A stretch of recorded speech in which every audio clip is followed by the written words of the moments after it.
नमस्कार, the news now के afternoon bulletin के आज के अंक में आपका स्वागत है और मैं हूं आपके साथ तारिका महाजन। तो आइए आगे बढ़ने से पहले शुरुआत करते हैं आज के प्रमुख सुर्खियों से।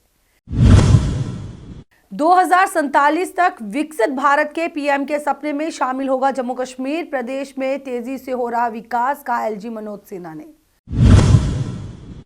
जम्मू में बरसे बादल, तापमान में आई गिरावट, आज कुछ इलाकों में भारी बारिश की चेतावनी। जम्मू कश्मीर में आज रात से सफर होगा महंगा, 10% बढ़ेगा टोल टैक्स। कश्मीरी विस्थापितों ने जम्मू के रिलीफ कमिश्नर कार्यालय के बाहर किया प्रदर्शन, नारेबाजी कर जताया रोष। जम्मू पुंछ लोकसभा सीट से बीजेपी के उम्मीदवार साहिल जी महाराज होने चाहिए, कहा महंत श्री केशव दास जी महाराज। अब समाचार विस्तार से।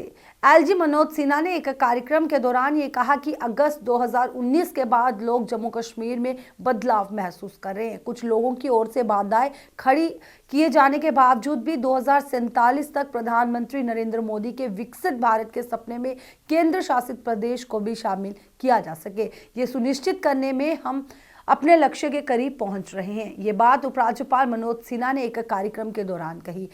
उन्होंने कहा कि भाजपा सरकार ने 5 अगस्त 2019 को अनुच्छेद 370 के तहत जम्मू कश्मीर की विशेष स्थिति को रद्द कर दिया था और राज्य को जम्मू कश्मीर और लद्दाख के केंद्र शासित प्रदेशों में विभाजित कर दिया था। उन्होंने कहा कि हम चाहते हैं कि जम्मू कश्मीर प्रधानमंत्री के उस सपने का हिस्सा बने जिसे उन्होंने 2047 में भारत के लिए देखा है। हम चाहते हैं कि जम्मू कश्मीर का योगदान दूसरों से कम ना हो। जम्मू कश्मीर में जमीनी हालात में बदलाव न केवल दिखाई दे रहे हैं बल्कि लोग भी इसे महसूस कर रहे हैं।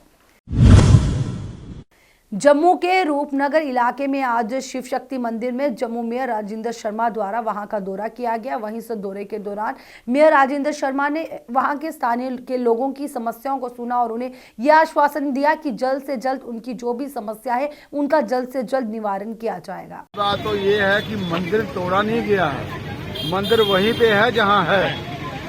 सिर्फ इसके साथ में एक कंस्ट्रक्शन हुई थी, उसको गिराया गया है, जो किसी की पर्सनल कंस्ट्रक्शन थी। लेकिन मंदिर के साथ में ही एक कमरा था पुजारी का, उसको गिराया गया है। अब ऐसा है कि जो पंकज जी हैं वो अच्छे इंसान हैं। मैंने उनको बोला है कि जो इस मंदिर का नुकसान हुआ है, जैसे पुजारी का कमरा हो गया और बाकी जो जगह है, वो आप इनको बना के दो, और वो इनको बना के देने वाले हैं। और रही बात जो इसके साथ वाली बिल्डिंग थी, वो किसी की पर्सनल यूज के लिए बिल्डिंग थी। क्या है कि इमोशनल इश्यूज के लिए हम कई चीजें लोगों में भड़का देते हैं और लोगों को बेचारों को अच्छी जानकारी नहीं होती। मंदिर जहाँ है वहीं पे है, पुजारी का कमरा साइड पे टूटा है, उसको जेडीए वाले बना के देंगे और जो ये व्यवस्था कहेंगे मंदिर वाले वो करके देंगे। मेरी उनसे बात हुई है। बढ़ती महंगाई के बीच आम लोगों को एक और झटका लगने जा रहा है। आज रात से देश सहित प्रदेश में सफर महंगा होने जा रहा है। आपको बताएं कि जम्मू कश्मीर में स्थित NHAI के सभी टोल प्लाजा पर 31 मार्च की रात 12 बजे से टोल करीब 10% बढ़ जाएगा। ऐसे में वाहन चालकों को टोल टैक्स के लिए अब जेब कुछ और ढीली करनी होगी। जम्मू पठानकोट नेशनल हाईवे के लखनपुर टोल प्लाजा पर एक तरफ से यात्रा के लिए कार वैन पर 100 रुपये, लाइट कमर्शियल वाहन पर 165 रुपये और आपको बताएं कि इसी के साथ 2 एक्सेल ट्रक बस 345 रुपये, 3 एक्सेल कमर्शियल वाहन पर 375 रुपये, 4 से 6 एक्सेल तक के बड़े वाहन 540 रुपये और 7 एक्सेल और उससे बड़े वाहन पर 660 रुपये टोल टैक्स देना होगा। कश्मीरी विस्थापितों ने आज जम्मू के रिलीफ कमिश्नर कार्यालय के बाहर जोरदार तरीके के साथ प्रदर्शन किया। वहीं इस प्रदर्शन के दौरान कश्मीरी विस्थापितों ने वहां जमकर नारेबाजी कर अपना रोष व्यक्त किया। वहीं इस प्रदर्शन के दौरान उन्होंने कहा कि हमारी जो भी मांगे हैं उसे अनसुना किया जा रहा है। उन्होंने कहा हमारी जो भी मांगे हैं उन्हें जल्द से जल्द पूरा किया जाए। सर, आज ये Kashmiri migrant relief holder overage youth का हमने एक दिन का प्रोटेस्ट रखा है। क्योंकि सभी को पता है, मैं आपको थोड़ा सा हिस्ट्री बता दूंगा, ज्यादा दूर नहीं ले जाऊंगा। जब ये माइग्रेशन हुई थी उसके कारण क्या थे? वो एक जेनोसाइड था, एक कौम को वहां से निकाला गया, खदेड़ा गया। हम कोई यहाँ पे पिकनिक पे नहीं आए हैं। उस टाइम पे क्या हुआ कि Kashmiri migrants, most of the Kashmiri pandits government employees थे जब वो यहाँ आए उनकी सैलरीज इशू की गई, लेकिन एक तबका जो पीछे रह गया था, जो जमींदार थे, जो छोटे मोटे दुकानदार थे और जिनकी संख्या इतनी ज्यादा नहीं भी है, 5 लाख कश्मीरी पंडितों में रिलीफ होल्डर्स की संख्या कोई 16 या 17,000 है। तो उनको सरकार ने एक प्रावधान रखा था कि भाई जब तक हम आपको रिहेबिलिटेट नहीं कश्मीर में करेंगे, अपनी जगह नहीं बसाएंगे, कम से कम जिंदा रहने के लिए थोड़ा सा उन्होंने कैश असिस्टेंस रखा था। लेकिन उसका कैश असिस्टेंस क्या होता था, एज पर इन्फ्लेशन जितनी महंगाई होती थी, महंगाई दर बढ़ती थी और हमें भी 4 पैसे उसमें ऐड होता थी, इजाफा होता था।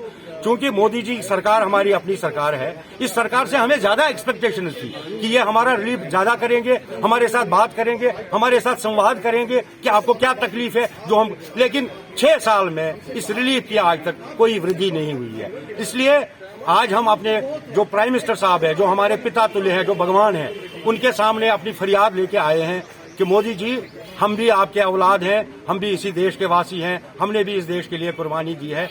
आप एक कैटेगोरिकली एक कमेटी बना के हमारे साथ संवाद करिए, उन लोगों के साथ जो अमेरिका के साथ कश्मीरी पंडित आते हैं या जो दिल्ली में बड़े लीडर बैठे हैं, उनको सर किसी रिलीफ के साथ उनका।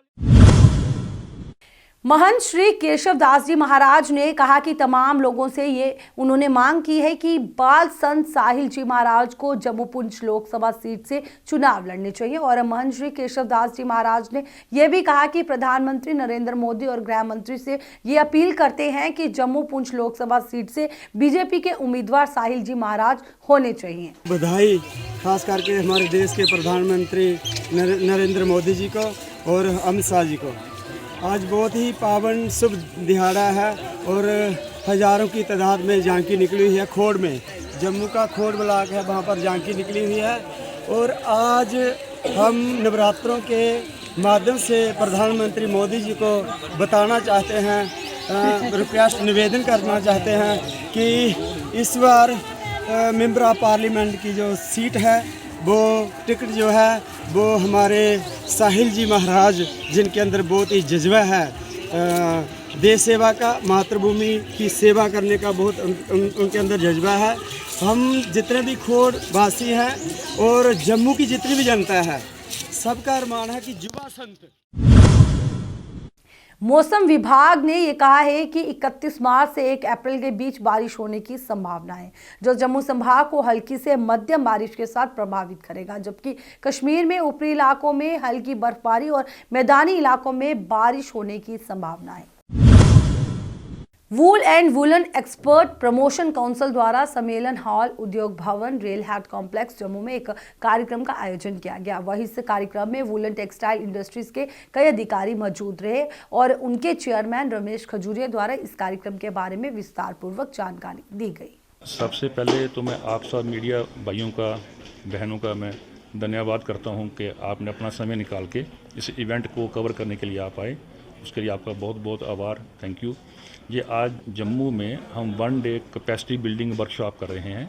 जो कैपेसिटी बिल्डिंग वर्कशॉप जो है, ये wool and woollens export promotion council, ministry of commerce and industries and ministry of textile के तहत ये प्रोग्राम है, with the support of JKTPO, Jammu Kashmir trade promotion organisation.